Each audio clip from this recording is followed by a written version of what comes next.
TPCC బాధ్యతలను ఎవరు చేపట్టబోతున్నారు అనేది సర్వత్రా చర్చనీయాంశంగా మారిన నేపథ్యంలో కొంతమంది ఏమో రెడ్డి సామాజిక వర్గానికి ఇప్పటికే తెలంగాణ మంత్రివర్గంలో ఎక్కువ మంది రెడ్లు ఉన్నారు కాబట్టి ఈసారి రెడ్డి సామాజిక వర్గానికి అవకాశం ఉండదు అంటూ కొంతమంది అభిప్రాయాన్ని వ్యక్తం చేస్తుంటే మరికొంతమంది మాత్రం ఈసారి బీసీ సామాజిక వర్గానికి చెందిన వారికి అవకాశం దక్కే పరిస్థితులు ఉన్నాయి అంటూ కొంతమంది రాజకీయ విశ్లేషకులు వారి శైలిలో విశ్లేషణ అందిస్తూ ఉన్నారు. ఈ నేపథ్యంలో ఈ అంశం మీద మనం విశ్లేషణ చేసుకునేటువంటి ప్రయత్నం చేద్దాం. ప్రస్తుతం మనతో పాటు ఉన్నారు ప్రముఖ రాజకీయ విశ్లేషకులు, ప్రముఖ సీనియర్ జర్నలిస్ట్ సిఎస్ రావు గారు. సార్తో మాట్లాడదాం.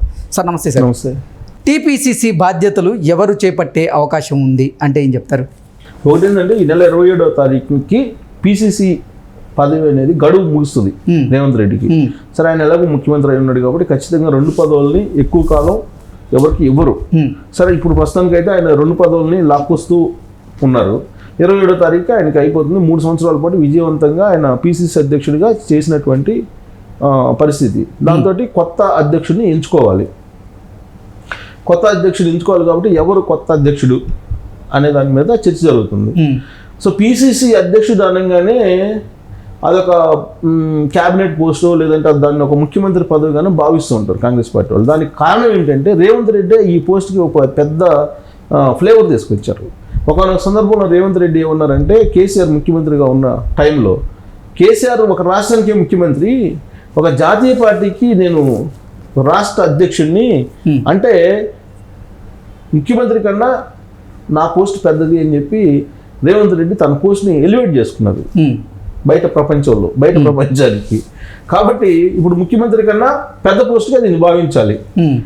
ఇప్పుడు రేవంత్ రెడ్డి ఉన్నటువంటి ముఖ్యమంత్రి పదవి కన్నా కూడా ఇప్పుడు తెలంగాణ పీసీసీ అధ్యక్ష పదవిని ముఖ్యమంత్రి పదవి కన్నా ఎక్కువగా భావిస్తూ ఉంటారు. భావించాలి, ఆయన చెప్పారు కాబట్టి భావించాలి.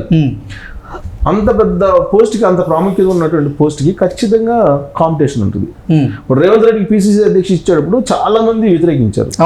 ఆయనకి ఇవ్వడానికి దాదాపు సంవత్సరం పాటు రకరకాల కసరత్తు జరిగింది. ఈక్వేషన్స్ కసరత్తులు చాలా చేసి లాస్ట్కి ఎట్టకేలకు ఆయనకి ఇచ్చిన తర్వాత మళ్ళీ అదొక రచ్చ, అదొక లాబింగ్ అని కూడా అప్పట్లో అదొక లాబింగ్, ఏదో 50 కోట్లు 25 కోట్లు ఆయనకి ఠాగూర్కి ఇచ్చాడని ఇట్లా రకరకాల ఆరోపణలు వచ్చినాయి.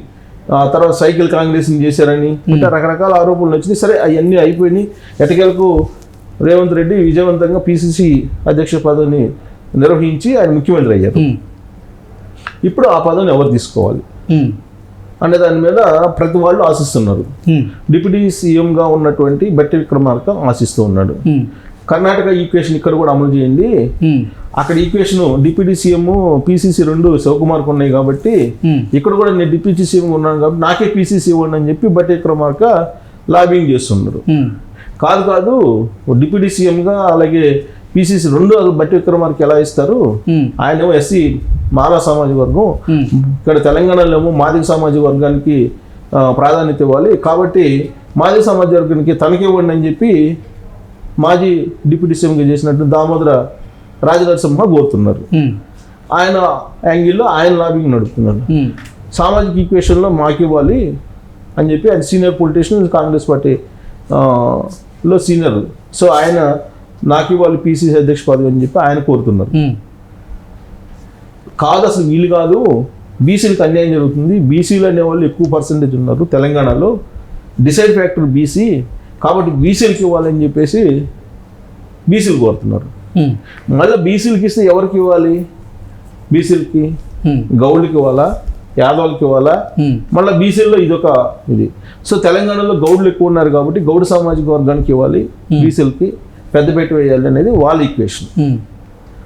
కాదు అసలు ఇది కాదు, మేము సీనియర్స్గా ఎప్పటి నుంచో ఉన్నాం, పార్టీని కాపాడుతున్నాం, పార్టీని అధికారంలో తీసుకురావడానికి మేము కీలక పాత్ర పోషించాం రెడ్డి సామాజిక వర్గం కాబట్టి రెడ్డి సామాజిక వర్గానికే ఇవ్వాలి అని చెప్పేసి కోరుతూ అసలు వివాద రహితంగా ఉన్నటువంటి తర్వాత విజయవంతంగా పార్టీని నడిపించిన దాదాపు 5 సంవత్సరాల పైగా పీసీసీ అధ్యక్షుడు పదవి చేసినప్పటికి కూడా ఎక్కడ ఆరోపణలు లేకుండా చేసినటువంటి ఉత్తమ్ కుమార్ రెడ్డిని మళ్ళా పీసీసీ అధ్యక్షుని చేయాలనేది ఇంకొక వాదన వినిపిస్తుంది. అసలు ఇవన్నీ కాదు, పెద్ద మనిషి తరహాలో జానారెడ్డి ఉంటాడు, జానారెడ్డికి ఇష్టపోద్ది అని చెప్పి ఇంకొకరు. కాదు ఎప్పటి నుంచో నేను పిసిసి అధ్యక్ష పదవికి పోటీ పడుతున్నాను, రేవంత్ రెడ్డి పిసిసి అధ్యక్ష పదవికి పోటీ పడినప్పుడే నాకు ఇవ్వాల్సింది, నేను మిస్ అయ్యాను, కాబట్టి ఈసారి నాకు ఇవ్వండి అని చెప్పి ఉత్తమ్ కుమార్ రెడ్డి ఈయన కోమటిరెడ్డి వెంకటరెడ్డి ఆయన యాంగిల్లో ఆయన డిమాండ్ చేస్తున్నారు. ఇవన్నీ కాదు అసలు పార్టీకి నేను సేవలు అందించాను అంటూ విహెచ్ గారు, ఇవన్నీ కాదు అసలు మొత్తం అందరికన్నా నేను సీనియర్ మోస్ట్ని, బీసీని, కాబట్టి నాకు ఇవ్వండి అని చెప్పి విహెచ్ కోరుతున్నారు. సో ఇలా ఆస్పిరెంట్స్ బోల్డ్ అంతమంది ఉన్నారు కాంగ్రెస్ పార్టీలో. ఏ పదవికైనా కాంగ్రెస్ పార్టీలో చాలా మంది ఆస్పిరెంట్స్ ఉంటారు. ఇవన్నీ కాదు అసలు యంగ్స్టర్ యూత్ కావాలి నాకు, యూత్ కోటాలో నాకు ఇవ్వండి అని చెప్పి అద్దంకి దయాకర్ కోరుతున్నారు. సో ఇలా రకరకాలు ఎవరు ఆస్పిరెంట్స్ వాళ్ళకు ఉన్నాయి. అయితే ఏఐసిసి యాంగిల్ ఒక రకంగా ఉంటుంది. ఏఐసిసి యాంగిల్ ఇప్పుడు కూడా వాళ్ళు విధేయతకి ఫస్ట్ ప్రయారిటీ ఇస్తారు. విధేయత, ఆ తర్వాత టాలెంట్. ఫస్ట్ విధేయతే, టాలెంట్, సామాజిక వర్గం, ఇది వాళ్ళు తీసుకునేటువంటి ఈక్వేషన్. ఆ ఈక్వేషన్ తీసుకుంటే కనుక అసలు ఇప్పుడు కమ్మ సామాజిక వర్గానికి ప్రాధాన్యత లేదు కాబట్టి పిసిసి అధ్యక్ష పదవి కమ్మ సామాజిక వర్గానికి ఇవ్వండి, నేను విధేయుడిగా ఉన్నాను అని చెప్పి కుసుమ్ కుమార్ పోటీ పడుతున్నాడు.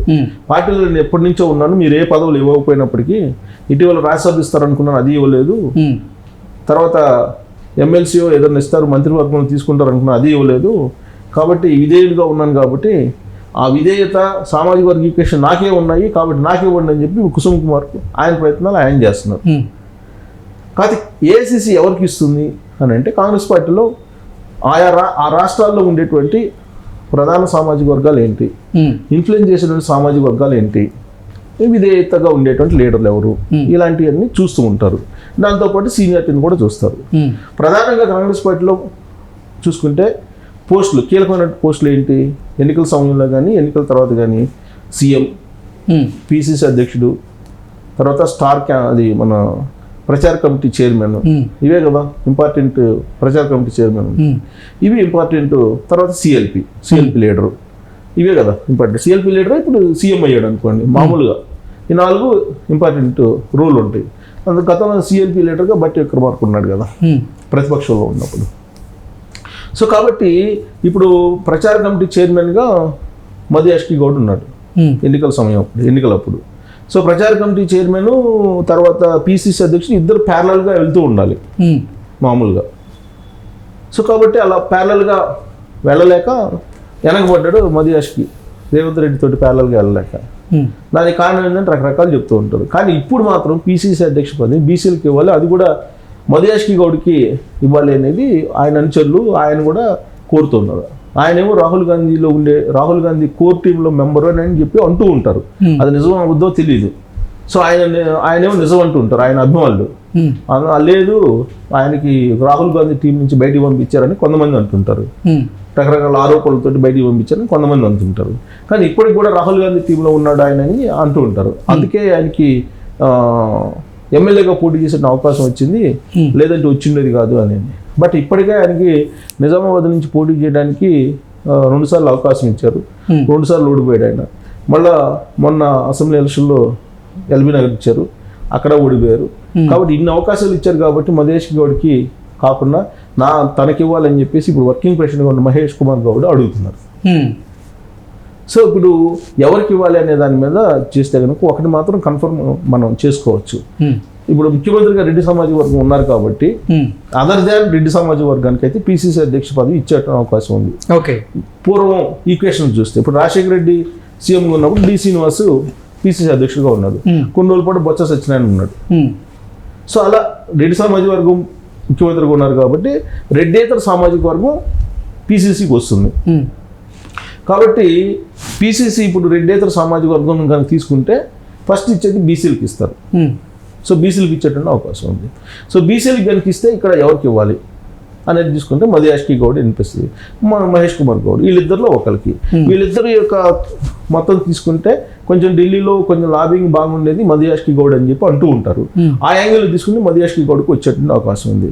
సో ఇదంతా కాదు, అసలు రేవంత్ రెడ్డికి లాబింగ్ నడుస్తుంది కాబట్టి, ఇప్పుడు రేవంత్ రెడ్డి హవా నడుస్తుంది కాబట్టి రేవంత్ రెడ్డి ఎస్సీలకి ఇవ్వాలని ఒక ఆలోచన చేస్తే కనుక సంపత్కి ఇచ్చేటువంటి అవకాశం ఉంది. అద్దెకి దయాకర్ కన్నా కూడా సంపత్ ఇచ్చే అవకాశం ఇచ్చే అవకాశం, కానీ అది నెరవేరకపోవచ్చు. ఎందుకంటే దక్షిణ తెలంగాణకి ముఖ్యమంత్రి పిసిసి 2 ఇస్తే ఉత్తర తెలంగాణ వాళ్ళు ఒప్పుకోరు. ఓకే. సో ఇవన్నీ ఈక్వేషన్స్ ఉన్నాయి కాబట్టి బీసీలుగా ఉండేటువంటి మధుయాష్కి గౌడ్కి ఫస్ట్ ప్రయారిటీ ఉంటుంది. సెకండ్ మహేష్ కుమార్ గౌడ్ వర్కింగ్ ప్రెసిడెంట్గా ఉన్నటువంటి ఆయనకి అవకాశం ఉంటుంది. వీళ్ళిద్దరిలో ఒకరికి వచ్చేటువంటి అవకాశం కనిపిస్తుంది. Okay sir, thank you so much.